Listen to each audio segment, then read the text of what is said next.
Então vamos lá, galera. Deixa eu apresentar minha tela aqui. Não vai ter apresentação, vai ser mais informal mesmo. Mais uma conversa aí. E mostrar código, mostrar funcionando, essas coisas assim. E aí, fique à vontade, qualquer coisa que vocês quiserem falar aí enquanto eu tô falando também, tirar dúvida, coisa assim. Bem tranquilo. Então,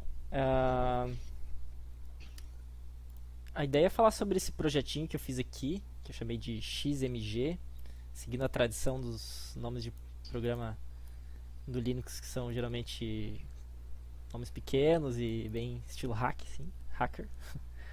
Vocês estão vendo minha tela aí? Sim, Tá, estão vendo sim. bem tudo, né? Beleza.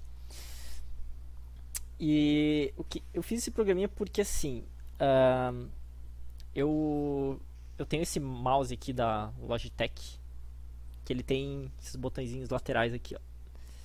E tipo no Mac, quando eu usava Mac, a Logi tinha um software para esse mouse, além do driver, tinha um software que tu podia configurar as ações dos botões, tanto global quanto por aplicação. Então lá eu tinha daí tipo as minhas configurações para o navegador, a configuração para o global, assim, quando eu não estava em nenhuma das outras aplicações, ele fazia um fallback. E aí era muito útil para algumas coisas, assim, por exemplo, essa ação aqui de, de Present Windows aqui do KDE é uma parada bem útil quando tu tá só com o mouse, assim, e não tá usando teclado e tipo, tu quer trocar, tu quer ver que tá aberto. Então, ter isso aqui no botão do mouse é muito útil. E aí eu tinha tentado vários programas já. É, tinha o, acho que era o Piper, eu não lembro os nomes, mas tentei várias coisas e nenhuma uma delas funcionou assim.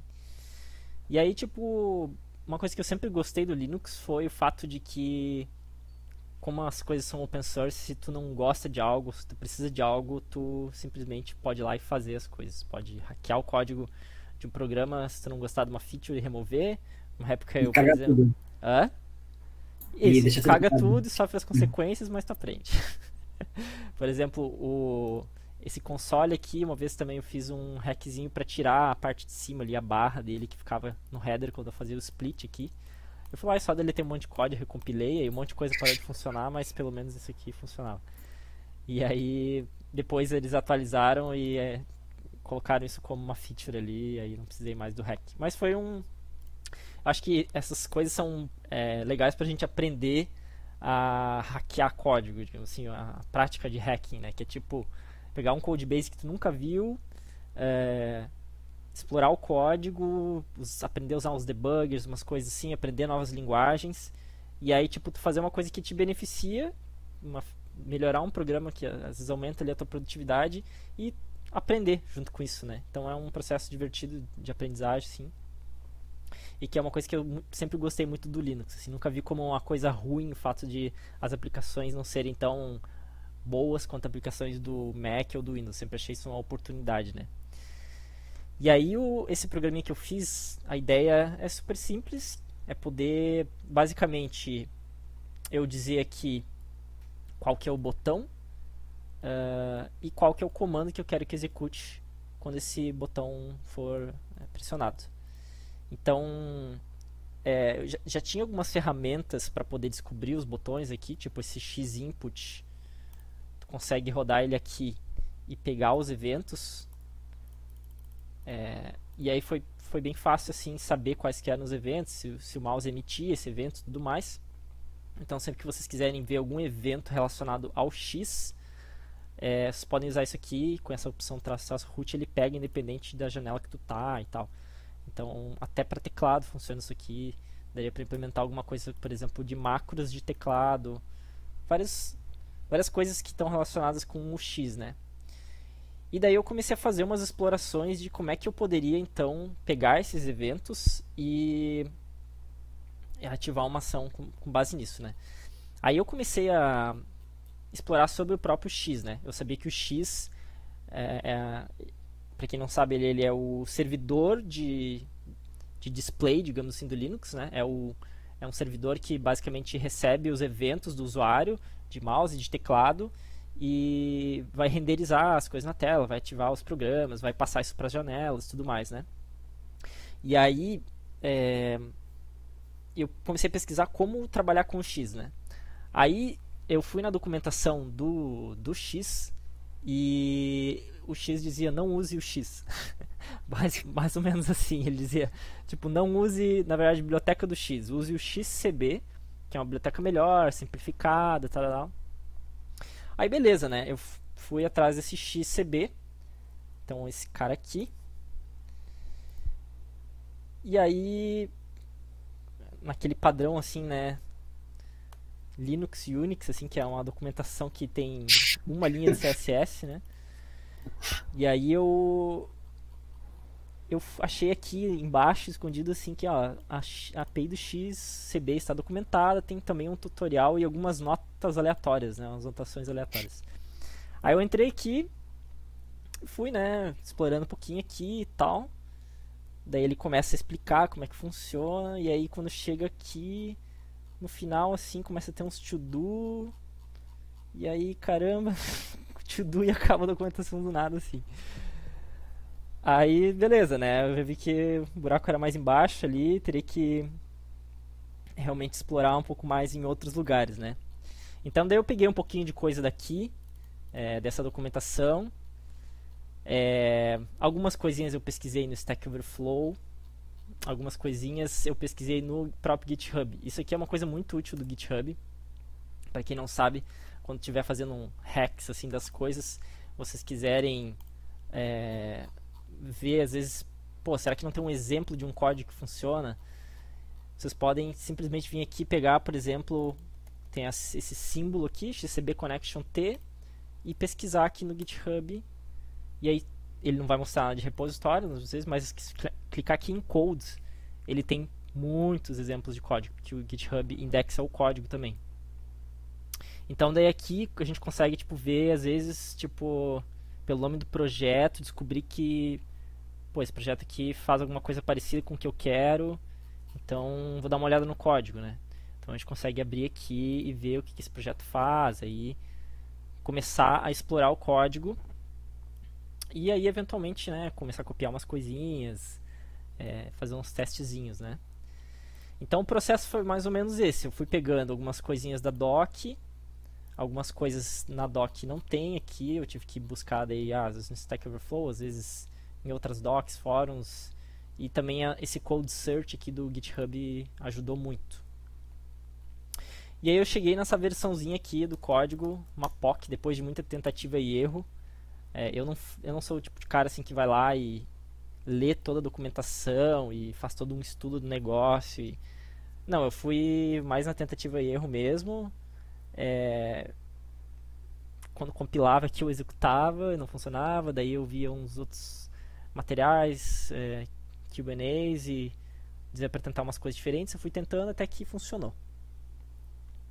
E aí eu cheguei nessa versão aqui, que basicamente ela vai criar uma conexão com o X, né, através do XCB. Então, quando você especifica que no aqui, pelo que eu lembro, isso aqui é o display geral, né, o display raiz, digamos assim, conexão com a conexão padrão, no caso. E aí você vai ter um XCB screen.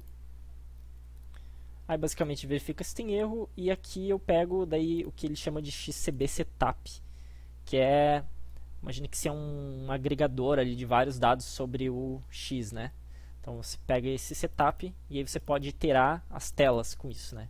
Porque daí, como a gente tem múltiplos monitores, tem que aplicar essa captura de eventos para todos os monitores, né? Então a gente pega as telas, basicamente itera essas telas, e a gente chama essa função aqui XCB grab button, que a gente diz assim, nessa conexão, na janela raiz, isso é bem importante porque se tu não especificar aqui, se especificar só a tela, não especificar a janela qualquer janela ele vai ficar restrito a uma janela, né? Então, quando tu tá fazendo essas ações aqui, só vai funcionar se tiver dentro da janela, né? Então, assim ele pega meio que global. E aí ele tem algumas coisas aqui que é tipo assim, as máscaras para dizer, eu quero que pegue só esse evento específico, que seria aqui o button press. Então, para cada evento que a gente quer capturar, a gente precisa chamar uma função dessa, ou seja, grab button ou grab, talvez key, não lembro, mas passando a máscara que tu quer, né? E aí tem algumas coisas aqui, modo assíncrono, de novo a tela, e aí tem algumas coisas aqui que às vezes tu pode até escolher modificadores. Então tu pode dizer assim, eu quero que esse evento, eu só quero receber o evento quando isso aqui acontecer e eu tiver com o botão Ctrl ativado. Então aí tu consegue filtrar bem os eventos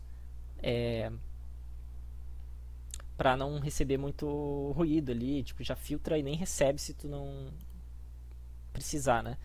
Até interessante falar assim que uma coisa que eu esqueci de falar é que eu tinha tentado usar, inclusive, fazer uma versão mais gambiarra, digamos assim, usando esse X-Input teste aqui que eu falei, que ele printa todos os eventos aqui, né? Então eu pensei, cara, por que eu não faço só algum script que faz um grep aqui, quando tiver o evento que eu quero, ele ativa o que eu faço, né? E funcionava, mas tinha muito delay, porque isso aqui imprime realmente tudo, todo o movimento do mouse. Vocês podem ver que ele está imprimindo um evento. Então tinha um delay nas ações e às vezes as ações também não vinham, porque realmente tipo tem muita coisa aqui e daí tem todo um esquema de trabalhar com esses bytes que estão vindo aqui. E aí eu não achei também uma forma de fazer isso aqui, de eu especificar para esse comando aqui que eu quero só um evento específico e tal, porque eu acho que nem é o propósito desse comando aqui. Ele é mais para tu realmente dumpar tudo o que acontece para tu usar em outras coisas, tipo um programa mesmo, assim, né? E aí sabe o que pode fazer? Pode falar. É meio off-topic, mas eu vi que tu tava no teu to-do ali, tinha um long press, né? Que tinha comentado. Poderia fazer uma coisa com código Morse, assim, né? Daí tu clica o mouse, aí depois tu desclica e faz um lance. Sim, é isso que é legal. Tipo, tu não fica restrito ao, tipo, o que algum programa ali te oferece, né? Que nem no caso do Mac ali, o software desse mouse tem só, tipo, botão pressionado, né?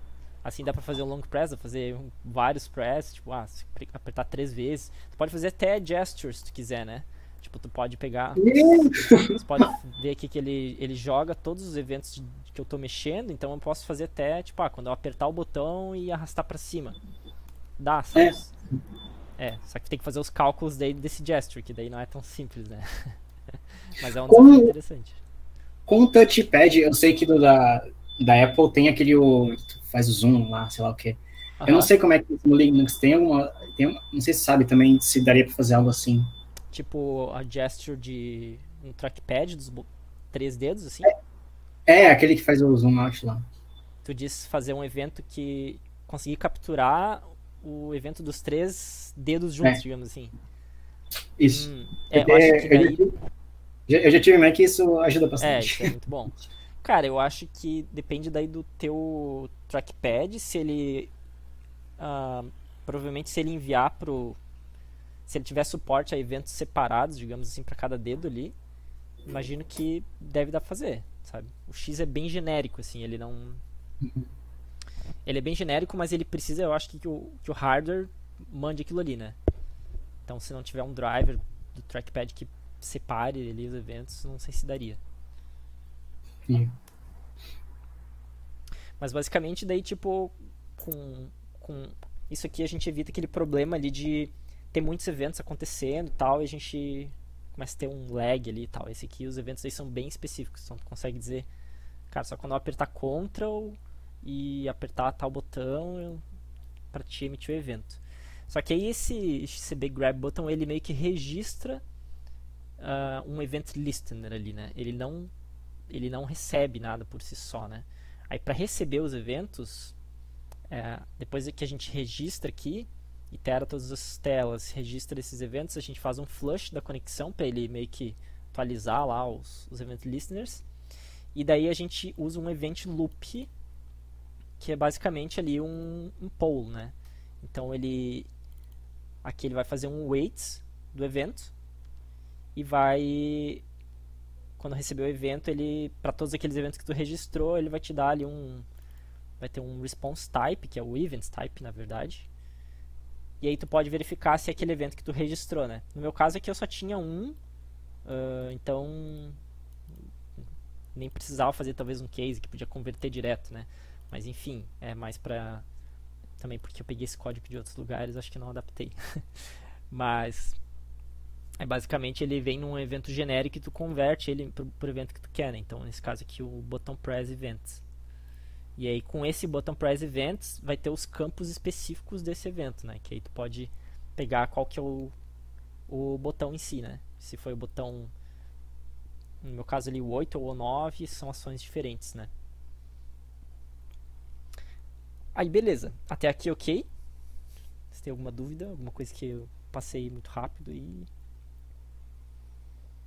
Tá tranquilo. Beleza.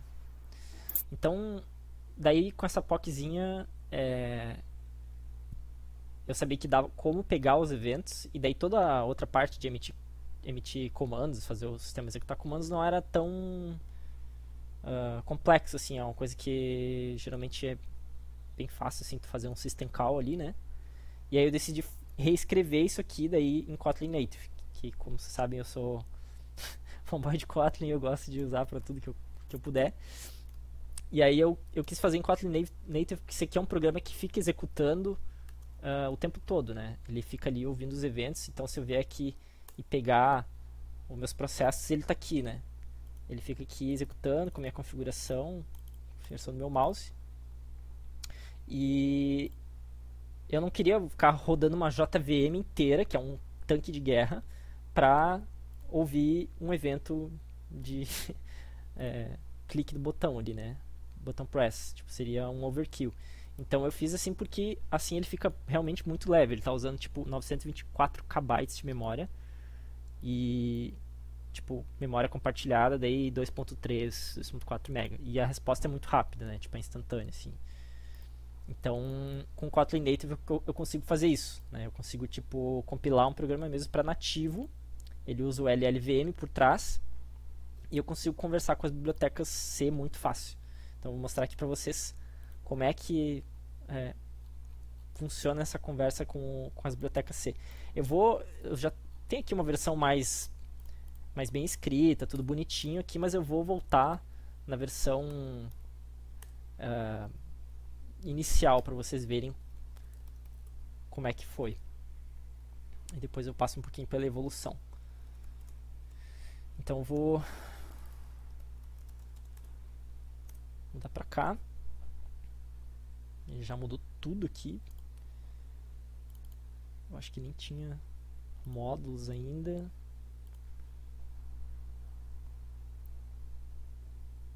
IntelliJ já se perdeu todo aqui também. Ele só tinha a pasta source aqui. Isso aqui, deixa eu só ver se ele tirou. Ele não tirou. Deixa eu fazer o seguinte, eu vou copiar, eu vou clonar o repositório na versão inicial e daí mostrar para vocês. Com esse teu projetinho, tu já configurou alguma coisa local, assim? Como assim? Tipo, tu fez o teu projeto, mas tu já tá utilizando ele pra você mesmo? Sim, essa ação aqui, ó, tipo de Present Windows, ele tá usando esse programinha.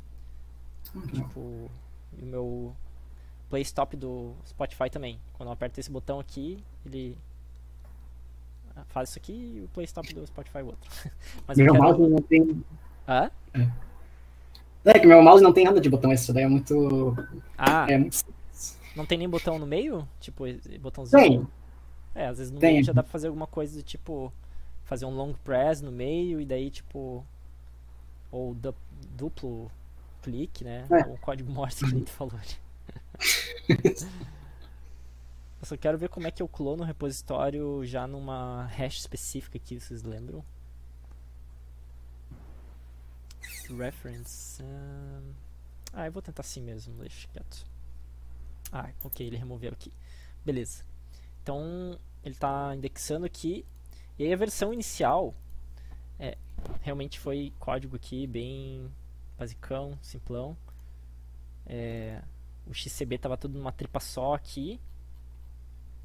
Mas o que é interessante, né? Para comunicar com o C no Kotlin Native, ele tem uma ferramenta muito útil que é o C-interop. Então, tu basicamente cria um arquivo .def e nesse arquivo tu diz qual que é o header que tu quer. Como esse header aqui ele vai ter outros includes, ele vai começar a escanear esses headers de forma recursiva, né? E aí tu pode vir aqui e colocar um header filter, digamos, se tu não quiser algum desses headers ou quiser permitir todos. Talvez esse aqui tenha sido até meio redundante e não precisasse. Acho que eu até removi nas versões posteriores depois. Aí o pacote em que tu quer que esses bindings sejam colocados, que no Kotlin aqui é tudo aquele padrão de pacote, mesmo no native, né, o estilo Java lá. E aí tem umas coisinhas para os enums aqui do C ficarem como enums mesmo e não como números, algumas especificidades assim. E aí tu pode dizer qual que é as opções do linker, então na hora que ele vai compilar para ele usar a biblioteca, são as mesmas opções que a gente passa para o GCC quando a gente compila, né? Eu acho que eu nem tenho aqui, na verdade, eu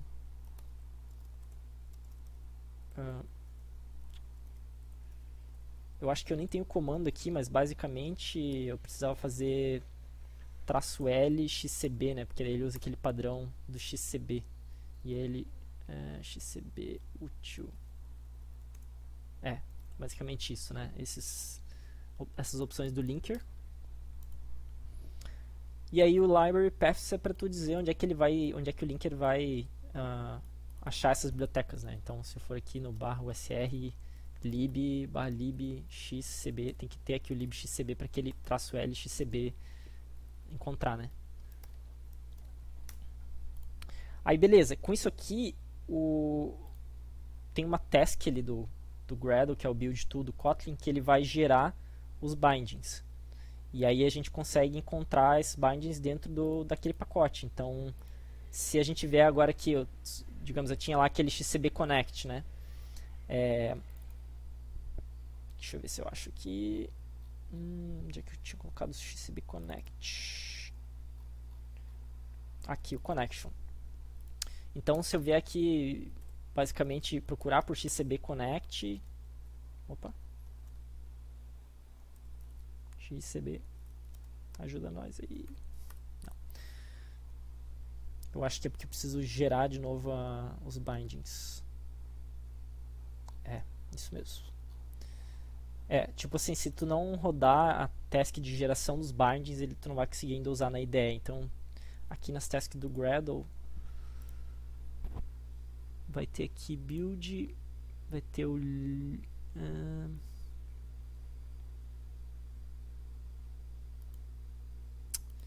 esqueci onde que era. Aqui, interop. Sem interop XCB native. A gente configura isso também lá no Gradle, que é o build tool, para dizer assim, usa esse arquivo aqui, o nome é XCB, e usa esse arquivo aqui, aquele que eu mostrei para vocês ali, né, xcb.def.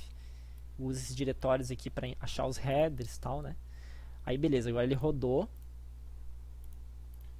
gerou os bindings, e não sei por que não achou. Vamos ver se eu fizer um build de novo.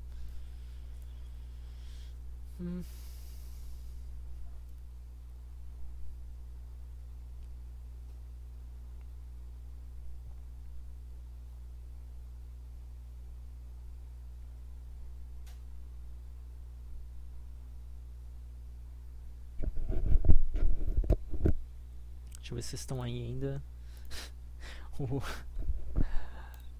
Fica muito silencioso aí, às vezes não sei, não deu um crash, uma coisa assim, que às vezes meu browser... Não, estamos aqui. Meu browser dá crash, aí eu só fico falando, achando que tô com a galera. Mas enfim, enquanto ele faz o build aqui, ele vai disponibilizar esses símbolos pra gente, e com os mesmos nomes lá da biblioteca em C. É legal também que ele já como o Kotlin tem ali o esquema de extension functions, tem extension functions para esses tipos gerados pela ferramenta de interoperabilidade com C. Então, por exemplo, assim, quando tu vai trabalhar com um ponteiro, tu tem esse extension value aqui chamado pointed, que aí tu pega o valor, que seria o equivalente a colocar o asterisco ali na frente do ponteiro no C, né? Tu pegar o valor daquele ponteiro. E aí tu consegue usar o valor desse ponteiro. Na verdade, que o pointed seria a setinha ali, né? O operador seria equivalente a isso aqui no C, né? Events response type, né? E aí ele tem essa função convert, que também, porque como o C usa ali, tem vários tipos, né? Tipo int long, char, tal, tem todos os tamanhos. O convert vai converter para os tipos do Kotlin que a gente especificar, né? Então aqui eu converti para o int, daí eu obtenho todas as funções da classe int mesmo, fica bem melhor de trabalhar, né? Que aí, não sei por que aqui ele não importou agora, mas deixa eu ver, eu vou tentar rodar todo o run debug release.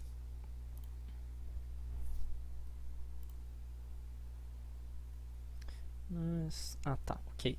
Porque ele está ainda pegando os arquivos anteriores lá e vai dar ruim.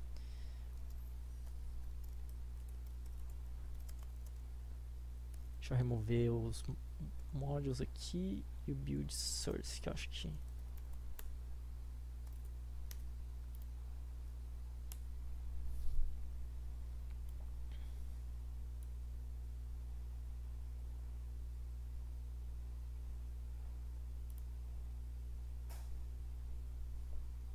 Ah, meu Deus,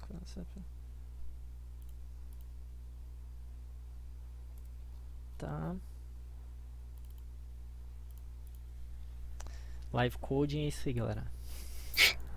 Se não der problema, tem algo errado. Agora foi aí que eu tava usando uma task que do IntelliJ que tava com a config antiga.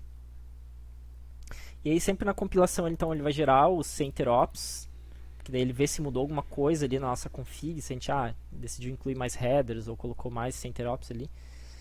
Ele vai gerar e daí depois compilar o código, né? Então, aí essa foi a versão inicial. Então na versão inicial eu tinha feito basicamente aqui eu tinha a função main, eu tenho uns esquemas de coroutinas aqui do Kotlin que eu não vou chegar a comentar, mas tu consegue usar coroutinas para trabalhar com código assíncrono no Kotlin Native também, é bem tranquilo. Espera aí que eu acho que rodou aqui. Não rodou. Enfim. Mas pelo menos agora ele importou certinho aqui, dá pra gente ver. Isso aqui é legal que a gente consegue daí, tipo, inspecionar aqui. Tem os bindings certinhos, os nomes das funções, o autocomplete daí ajuda muito. E aí então eu basicamente carrego aquela configuração ali. Eu coloquei ela num formato de props. Properties, que é bem comum ali nos programas em Java e tal, e eu achei legal porque é uma config que tu pode especificar com os passos aqui, aspas, tudo, tu não precisa ficar fazendo um monte de escaping, que nem um JSON, por exemplo, quebra de linha, tu teria que botar um /n e ficar tudo uma linha só. Aqui tu pode botar um barra e quebrar linha, depois eu implementei dessa forma também. E eu carrego as configs e daí eu instancio o XCB aqui, que foi uma classezinha que eu fiz para fazer um wrapper do XCB. E aí eu fiz aquele event loop que eu mostrei lá para vocês. Só que daí eu fiz diferente, eu fiz usando a função de poll, porque daí eu não quero esperar, eu não quero bloquear o programa. Quando a gente está usando coroutinas no Kotlin, é aquele esquema, tem um event loop acontecendo ali por trás e a gente não deve bloquear o event loop. Então a alternativa aqui é usar um poll que vai retornar nulo caso não exista nenhum evento. E aí eu uso aqui o Elvis Operator. Se vocês verem aqui de lado, isso aqui é um topetinho do Elvis. É realmente o chamado de Elvis Operator na documentação do Kotlin. E aí se ele é nulo, eu já dou um continue aqui no while, porque daí eu já tento de novo. Ele faz um yield aqui para outras coroutinas rodarem, né? E aí, tipo, quando eu tenho um evento, eu converto ele pro button press e daí eu faço aquilo que eu estava fazendo no código em C, que é converter ele para esse evento aqui, button press event t. Aí eu pego aqui o detail, que nesse caso é o botão, o número do botão. E daí eu envio isso aqui para um canal, que daí foi a forma de desacoplado, eu não tenho que ficar usando callbacks, nada assim. O Kotlin tem, que nem no Go, assim, um esquema de canais que são mecanismos de sincronização, assim, né, para trabalhar com a sincronicidade e concorrência estruturada, né. E daí nesse canal basicamente quando eu fiz aqui o XCB Events, eu recebo esse canal, ele é lazy aqui no caso, aí algumas coisas do Kotlin que não sei se vale entrar aqui, mas enfim, ele é lazy, então ele vai executar isso aqui uma vez só e depois ele só vai retornar o valor que já está computado ali. Então eu inicio o event polling e retorno o canal. E aqui basicamente daí eu faço um while true handle events. Esse receive aqui ele vai suspender a coroutine e tal, e vai me dar o evento se tiver. E ele também, na verdade, o receive aqui ele espera até ter um evento. Então ele tem métodos para tu trabalhar também, tipo, me dá um evento, se não tiver, retorna nulo. Mas nesse caso aqui, como eu não tenho nada a mais para executar, eu só preciso esperar receber e executar um comando, eu faço a versão meio que blocking aqui, né? Blocking nessa coroutine, digamos, né? O resto é assíncrono.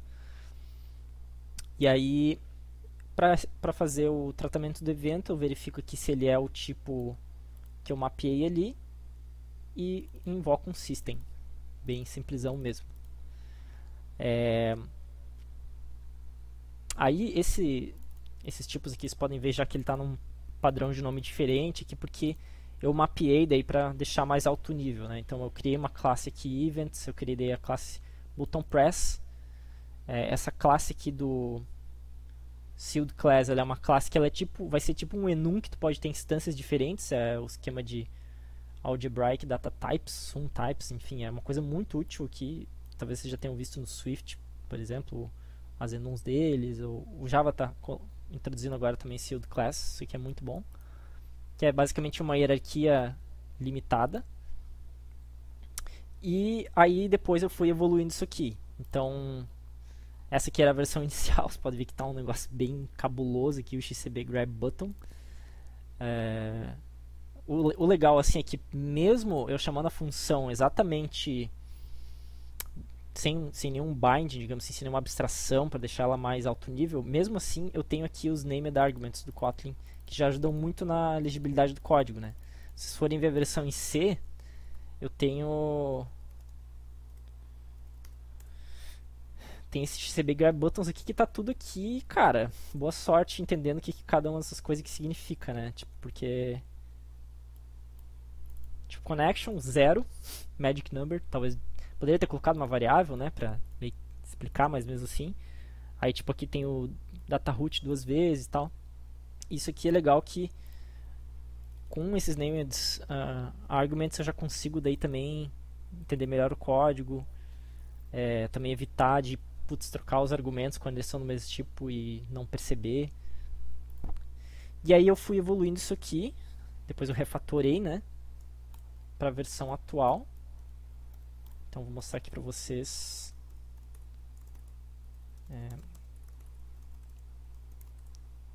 Não, head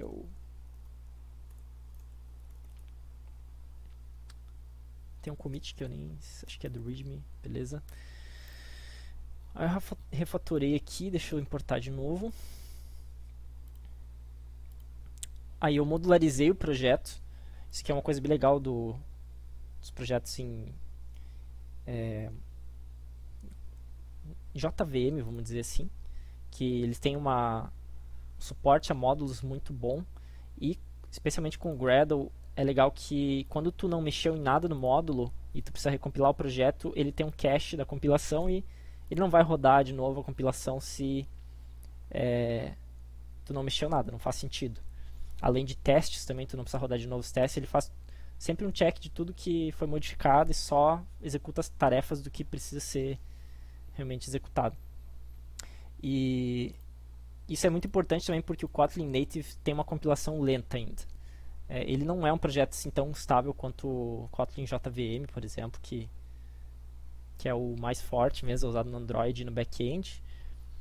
Então a compilação dele é lenta e ter essa separação de módulos ajuda a reduzir o tempo de compilação, né? Se, por exemplo, eu não mudei nada na parte do XCB, eu não preciso recompilar isso aqui. Mas eu separei então em módulozinhos, e é legal que daí em módulos também tu consegue ter uma divisão do que é interno do módulo e o que é público, né? Então daí aqui já fiz uma API um pouco mais alto nível para o XCB, né? Eu tenho aqui o classe XCB com os eventos, que depois eu posso colocar outros tipos de eventos, uma propriedade para acessar o canal de eventos, a função para fazer o grab button, que daí ela é bem mais simples, é só passa o button number, tu não precisa passar todas aquelas outras coisas. Está tudo abstraído aqui, a parte de passar pelas telas e tudo mais. E aí tem as outras funções internas, propriedades internas aqui, né?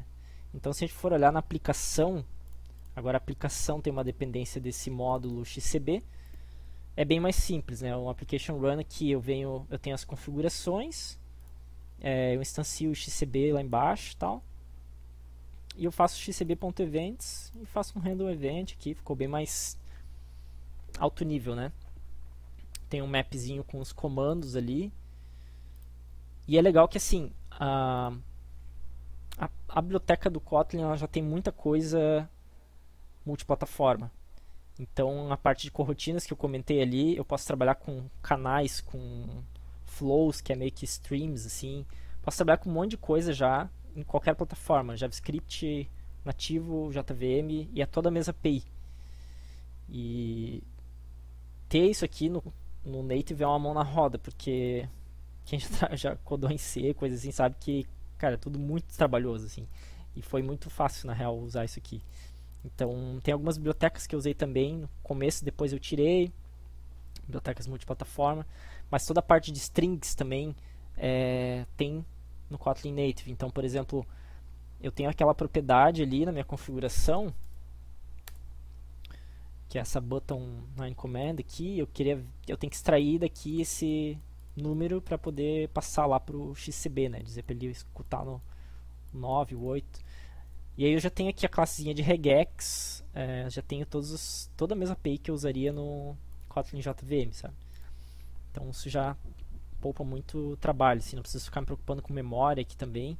Ele tem um garbage collector. E deixa eu ver. Aí a aplicação ficou bem mais simples, né? Tem agora a biblioteca do XCB, a abstração toda no módulozinho, aí aqui dentro ficou bem mais coisa, né? Aí eu criei uma classezinha para connection, que aí, em vez de eu chamar XCB flush, no connection eu chamo connection.flush, né? Aí começa a ficar mais orientado ao objeto ali, mais fácil de entender, né? Os screens eu pego a partir da connection. Aí eu fiz algumas coisinhas aqui só para tirar um pouco daquele ruído de convert para os tipos e tal. Fiz uma coisinha para converter os eventos do tipo aquele nativo para o tipo do XCB, né? Desculpa, o tipo da biblioteca. Então ele instancia aqui o XCB Event Button Press. Observação aqui, ainda precisa fazer free de algumas coisas quando trabalha com eventos que foram alocados pelo C. Então ainda precisa usar o free, porque o Kotlin não tem como saber, né, que aquilo ali foi alocado pelo C e ele tem que limpar, né? Então a gente ainda tem que usar algumas coisas de memória nativa. E aí é legal que assim, tem todas as possibilidades ali, tipo, extension function é uma coisa muito útil nesse caso, porque pode ser assim, eu quero criar uma função to public event, qualquer ponteiro de XCB generic event esse tipo que é do C. Então eu consigo, tipo, chamar isso aqui como se eu estivesse usando esse tipo do C mesmo e fica transparente para mim. Na verdade é um código em Kotlin, né? Então para fazer as tuas abstrações em cima da biblioteca fica muito bom. Aqui tem o XCB grab button já refatorado, então aqui daí ficou mais... coloquei uma API um pouco mais alto nível, né, para explicar o que é aqueles números mágicos. Aí o código que ficou bem menos coisa também, porque tá usando aí aqueles enums internos. Enfim, daí foram várias abstrações assim que foram sendo feitas, né, para simplificar, pegar aquele código proceduralzão assim do C e tipo transformar em algo mais orientado a objetos, aqui até funcional às vezes, né? E basicamente foi isso, galera. Não sei se você tem alguma dúvida em relação ou ao projeto ali ou ao Kotlin Native.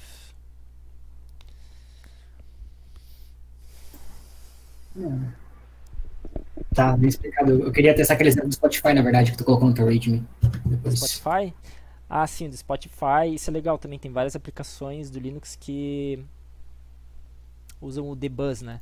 E aí tu consegue chamar um comando do dbus daquela aplicação. Então aqui o Spotify Play Pause ele está exposto no dbus. Então quando eu aperto aqui... meu Deus. Aperta aqui aonde? Aperta aqui...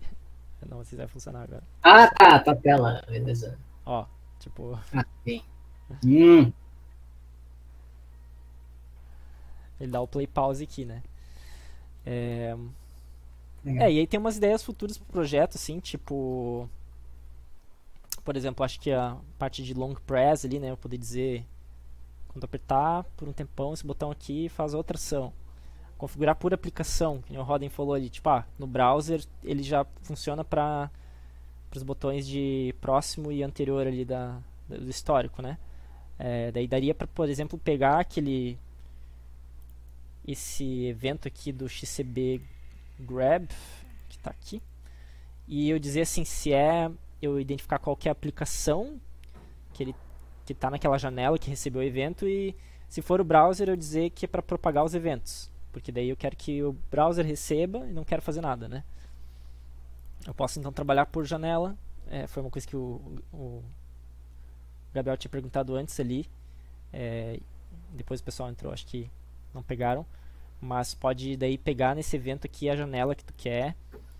E também pegar a posição que o mouse estava. Então tu pode fazer uma ação que quando tu está no canto da tela aqui, tu aperta um botão, ele faz uma coisa. Quando tu está nesse outro canto, ele faz outra coisa.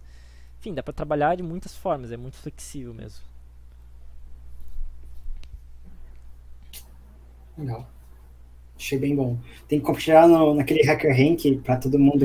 Não, Stack Overflow. Pra todo mundo... Sabe? Não, Hacker Newsletter. Hacker Newsletter. Todo mundo... Hacker News, isso? Eu falei 4 vezes, 4 coisas diferentes. I used Kotlin Native, aqueles títulos bem clickbait, assim. Cria lá, eu vou dar... Eu pensei em postar no Reddit lá do R Programming e tal.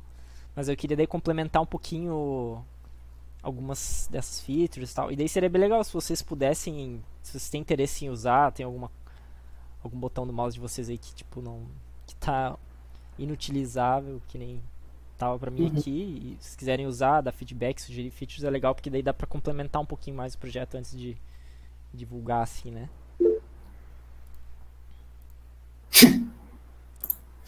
No more traffic. Isso. Isso. Porque é uma coisa foda mesmo, tipo, que muitos fabricantes não tem driver para Linux, né? Isso é meio frustrante às vezes, assim. E aí o único jeito é hackear um pouquinho. Eu fiquei curioso pra ver se dá pra fazer com um trackpad aí, talvez eu pesquise isso. Boa. Tipo, dá pra ativar aqui o X e... O problema é que ele dá muito output aqui, tipo... Mas dá pra ativar ele aqui e fazer os eventos e ver se, tipo... Ele vai emitir eventos separados pra cada dedo ali, né? Acho que não, mas enfim. Depende do trackpad, eu acho. No meu ele não emite.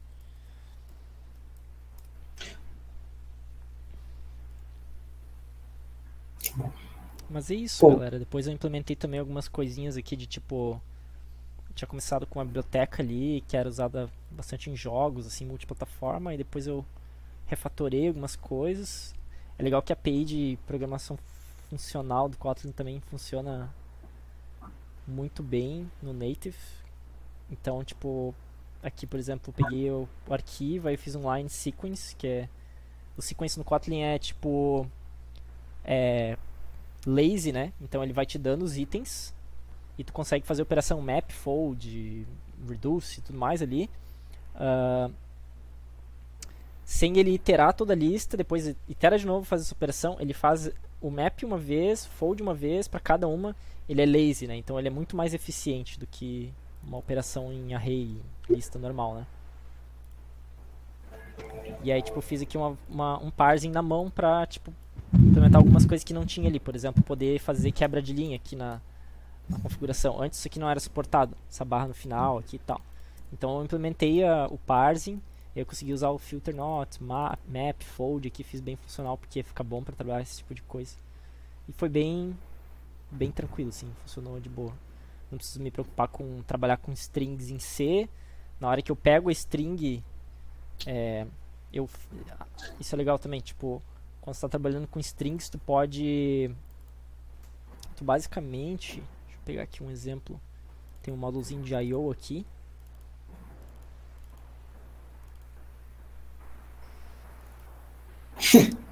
Aqui ó, por exemplo, o getEnv para pegar uma variável de ambiente.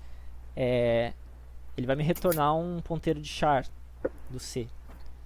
Só que aí eu tenho essa extension function que é toKstring from TF8. Daí ela já vai fazer toda a conversão para mim, vai me retornar uma string e daí eu posso usar essa string como eu quiser, assim, tipo, com todas as funções da biblioteca padrão, assim, sabe? Então não preciso ficar trabalhando com ponteiro em C, nada assim. Tu usa isso mais para converter para teus tipos em Kotlin, né? Achei bem legal o projeto.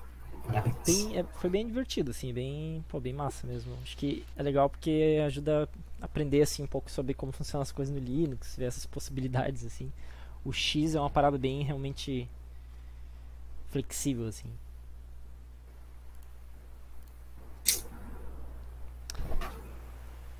É isso, galera. Uma dúvida, um comentário?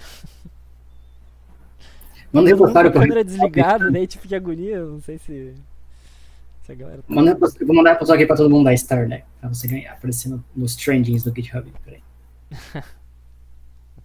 Cadê?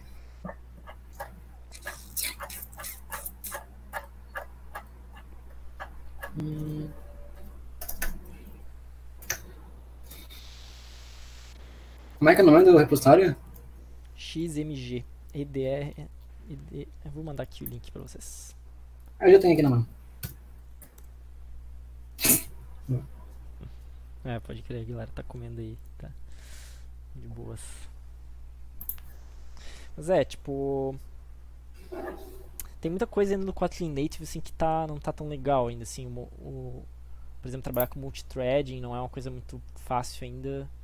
O time lá agora do Kotlin tá escrevendo um garbage collector mesmo, porque hoje o Kotlin Native funciona com estilo Swift ali, com reference counting, né, para fazer o garbage collection. E isso é um modelo muito diferente das outras implementações do Kotlin, tipo, na JVM é garbage collection, no JavaScript é garbage collection também. Daí, tipo, dá uns problemas, assim, não fica muito consistente. Daí eles estão reescrevendo isso. Os erros ainda não são muito bons também. A stack trace não tem a linha em que aconteceu o erro, só tem a função que foi chamada e tal. Tem algumas coisinhas assim ainda não tão confortáveis assim quando trabalhar na JVM, mas para quem quiser fazer aplicaçõezinhas assim de CLI, coisa que usa pouca memória e é rápida e tal, recomendo bastante. É bem massa mesmo, bem divertido.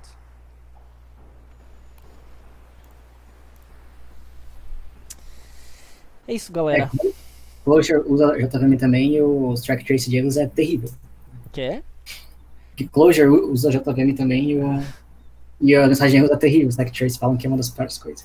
Então, na JVM a stack trace ela é ruim porque ela tem informação demais, mas pelo menos ela tem informação, né? Tipo... Não dá pra entender o que é. Onde é que tá vendo? Mas no Kotlin Native não tem nem é porque ele é LVM, né? E pelo que eu li no C++ parece que não tem também a linha em que o erro acontece. Parece que é só a função, a stack ali, chamadas de funções, né? Aí é mais hardcore às vezes. Por isso que tem que manter funções pequenas, fica mais fácil de identificar os problemas daí.